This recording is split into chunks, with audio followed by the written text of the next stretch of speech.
Bonjour, je suis Angélique, coach de vie certifiée depuis 2008. J'ai moi-même vécu l'expérience de me faire coacher et encore aujourd'hui, lorsque je n'ai pas le recul nécessaire pour clarifier ou solutionner une étape dans ma vie, je n'hésite pas à faire appel à mes mentors et surtout à utiliser au quotidien ma boîte à outils du développement personnel. C'est ce que j'ai eu envie de partager sur cette chaîne pour une vie épanouie. Le driver que nous allons étudier aujourd'hui, c'est le soi parfait. Alors, les messages que tu as entendus durant ton enfance, lorsque tu montrais ton carnet de notes scolaires, par exemple, c'est tu peux mieux faire, c'est pas mal, mais j'attendais mieux de toi. Pourquoi tu ne fais pas comme ta sœur? Le message que tu auras donc retenu et perçu, c'est que tu peux mieux faire. Et la croyance que ça a engendré, c'est que tu as besoin de te sentir irréprochable et que tout soit exécuté de manière parfaite pour être conforme et accepté par tes pairs. Alors, résultat de cette croyance, c'est que tu n'es jamais content de ce que tu accomplis. Tout doit être parfait. Comment détecter ton driver? Si ce qui suit te parle, tu as certainement le driver soit parfait. Tu es quelqu'un qui ne laisse rien au hasard. Tu contrôles chaque détail. Pour commencer une tâche, il te faut toutes les infos. Tu es un bourreau de travail.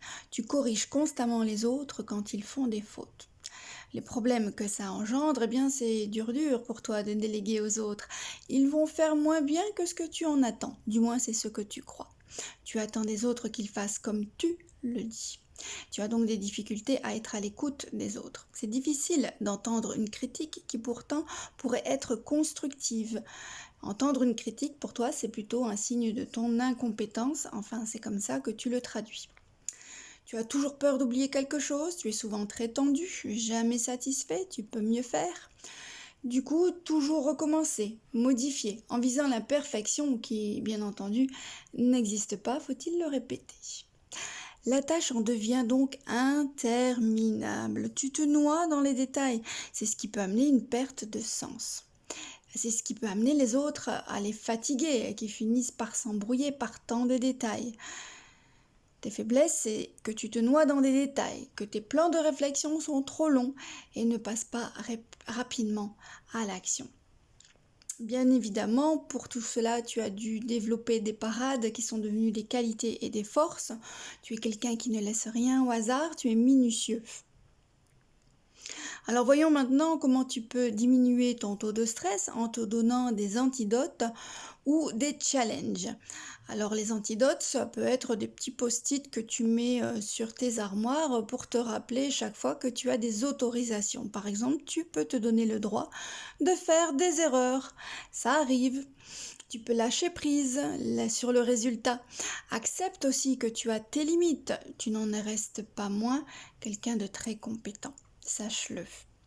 Tu n'as pas besoin de tout savoir. Ce qui est valable n'est pas forcément parfait.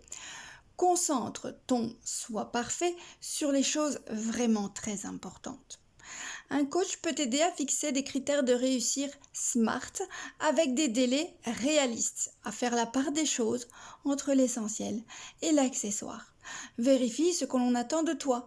Parfois, tu vas plus loin ou ton timing déborde par rapport à la demande réelle. Et n'oublie pas cette phrase, le mieux est l'ennemi du bien. Alors parfois, tu te sabotes toi-même. Pense à faire tous ces exercices dans ton cahier de développement personnel, à noter tes progressions et tes résultats pour voir où tu en es, qu'est-ce que tu peux encore améliorer. Et si ce podcast te fait penser à quelqu'un, n'hésite pas, tag quelqu'un qui a le driver soit parfait. Partage cette ressource. À bientôt pour le driver qu'on appelle Fais des efforts. Abonne-toi pour ne pas manquer le prochain. À très bientôt et coach mon vôtre.